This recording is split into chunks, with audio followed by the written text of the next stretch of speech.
ओ sir नमस्कार. नमस्कार. कसे आहेत? काय बोलतो बाकी? हाय बाबा. कुठं कोण आहे? हाय बाबा. आबा नवीन पाहुणा आहे. कोणता?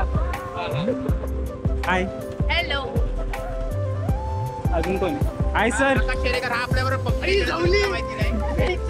खेळतो. तू हा कोणाला मिळाला? भाई हा रात्रीचा सर्वात मोठा स्कॅम होता. अरे लेट त्याच्यामुळेच झाला. हा का? चला कोण कुठं बसते? तिकडे ये. तू याच्या गाडीवर जा. तू यांच्या गाडीवर जा. म्हणजे आकाशची गाडी ठेवलं जाईल सेपरेटली. तुझा सीट असा आहे. चल बाबा आपण दोघं.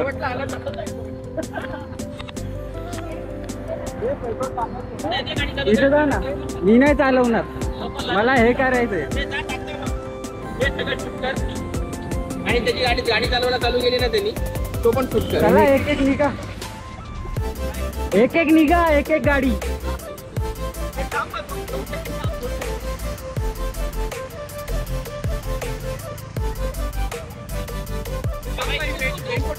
तू घाल.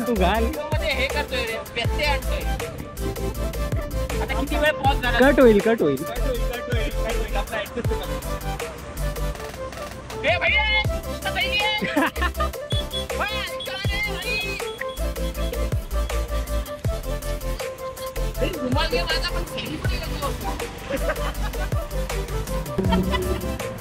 चलो बाय. चला तर मग ऑफिसवाल्या मित्रमंडळींना भेटून झाल्यानंतर आता आपण करतोय आपल्या प्रवासाला सुरुवात. नमस्कार मित्रांनो, स्वागत आहे तुमचं पुन्हा एकदा एका नवीन व्हिडिओमध्ये तुमच्या भावाच्या चॅनेलवरती.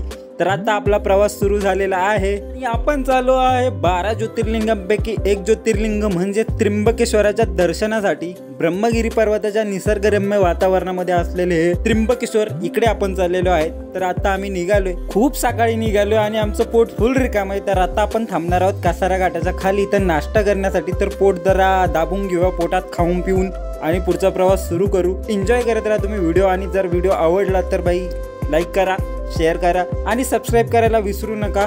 तर आता नाश्ता आमचा पण होत आला हे सांगता.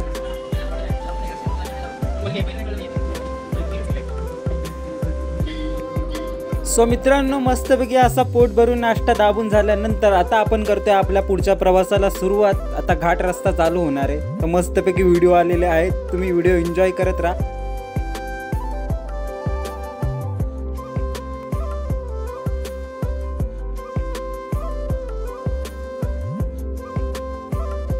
आपण राईड करतोय कासारा घाटातून आणि कासारा घाट म्हणलं तर बाई ट्रॅफिक तर येतेच, नेहमीच आहे ट्रॅफिक असतेच बाई इथं. तर ट्रॅफिक मधून पुढे निघालो. आता जरा मस्तपैकी सीनरीची तुम्ही एन्जॉय करा आणि असेच व्हिडिओ बघत राहा भाई. पुढे एवढा भारी नजारा ना भाई. फॉग सिटीमध्ये आपण पोहोचणार आहोत. घाटाच्या वरती आलेलो आहोत आपण आणि हिला फॉग सिटी का बोलतात ते तुम्हाला समजेलच.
सो मित्रांनो, आता आपण चाललेलो आहोत भावली डॅमकडे. यांच्यामधले बरेचसे लोक नवीन आहेत जे या साईडला कधी आले नसतील. तर माझा हक्क बनतो त्यांना आजूबाजूचा परिसर दाखवण्याचा. तर त्यांना बोललो की चला आता भावली डॅम तुम्हाला दाखवतो, तिकडचं पण तुम्ही व्ह्यू एन्जॉय करा. भाऊ काय बोलतोय बघा. हाय गाइस, तो हम लोग अभी जा रहे हैं, मुझे भी नहीं पता कहाँ जा रहे हैं. भावली डैम जा रहे हैं. भावली डैम, सॉरी, तर आमचा भाऊ पण या साईडला नवीनच होता. तर आपण पोचलो आता भाऊली डॅमच्या इथे आणि वॉटरफॉल तुम्ही बघू शकता मस्तपैकी. वॉटरफॉलवर तर यांना मस्त इथं व्ह्यू एन्जॉय करतात ते, बसलेत बोलतात ते, गप्पा मारतात ते.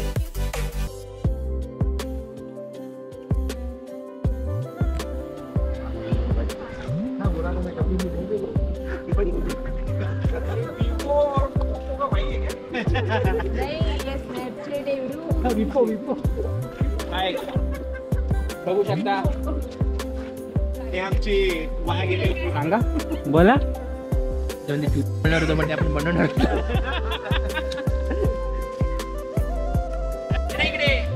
नाही काढा चला पटकन हळू हळू सर. रेनकोट घेतले असते करा लवकर दोन्ही. अरे एक साथ आपण बघूच खाली बघून फिरा रे. तिकडे पाठी तोड.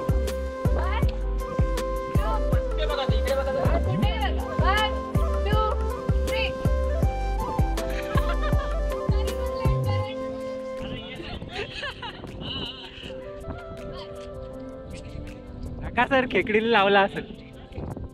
लावला असेल. मित्रांनो मस्तपैकी असं बावली डॅमवरती एन्जॉय करून झाल्यानंतर आपण करतोय आपल्या पुढील प्रवासाला सुरुवात. आणि आपल्या गाड्या रवाना होत आहेत त्र्यंबकेश्वरकडे. आणि मित्रांनो आपण जात आहोत घोटीवरून त्र्यंबकेश्वरकडे. ॲक्च्युली त्र्यंबकेश्वरला जाण्यासाठी 2 रस्ते, म्हणजे नाशिकवरून पण तुम्ही जाऊ शकता आणि घोटीवरून पण तुम्ही जाऊ शकता. जर तुम्ही मुंबईकडून येत आहे तर तुम्हाला सोपा जास्त पडेल तो घोटीवरून.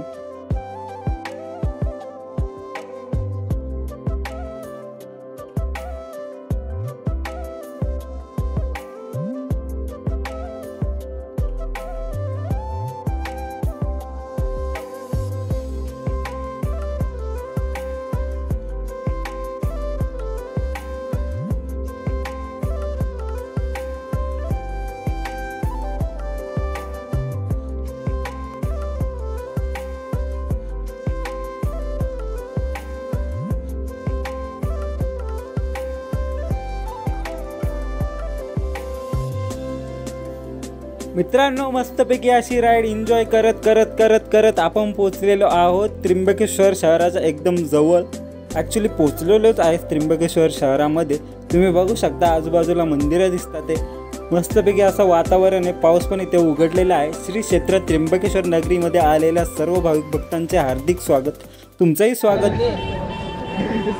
क्या करने का तो उसको नीचे तो जो बोल रहा हूँ इसको पूरा भस्मा लगा देना. वो नहीं लगाएगा. तर मित्रांनो त्र्यंबकेश्वर ज्योतिर्लिंग हे भारतातील एक प्राचीन तीर्थस्थान आहे. सर्व 12 ज्योतिर्लिंगांपैकी हे विशेष आहे.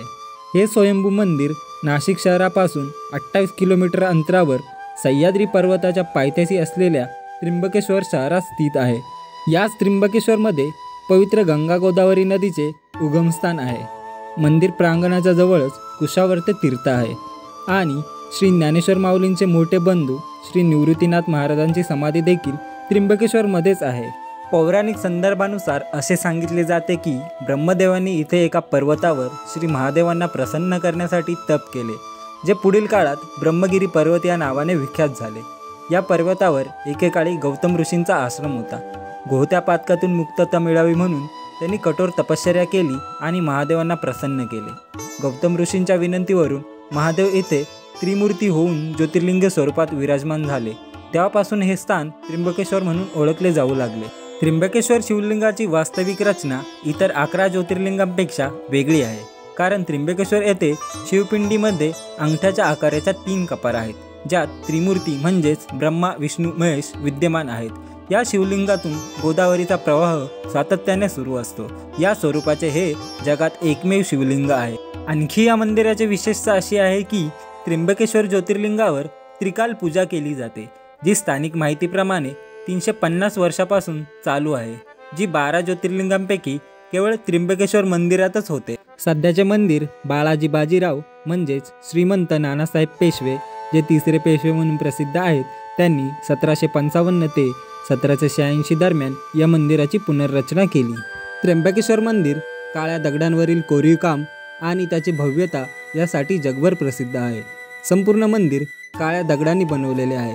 चौकोनी मंडप आणि मोठे दरवाजे हे मंदिराचे वैभव आहे आणि मंदिराच्या आत एक सोन्याचा कलश आहे आणि शिवलिंगाजवळ हिरे आणि इतर मौल्यवान रत्नांनी जोडलेले मुकुट ठेवलेले आहेत. या सर्वांचे पौराणिक महत्त्व आहे. Tata bye bye Trimbakeshwar. तर मित्रांनो, मस्तपैकी असं दर्शन करून झाल्यानंतर आम्ही जेवण केलं आणि जेवण केल्यानंतर आमचा आता सुरू झाला आहे परतीचा प्रवास. निघालो आमच्या घराकडे जाण्यासाठी.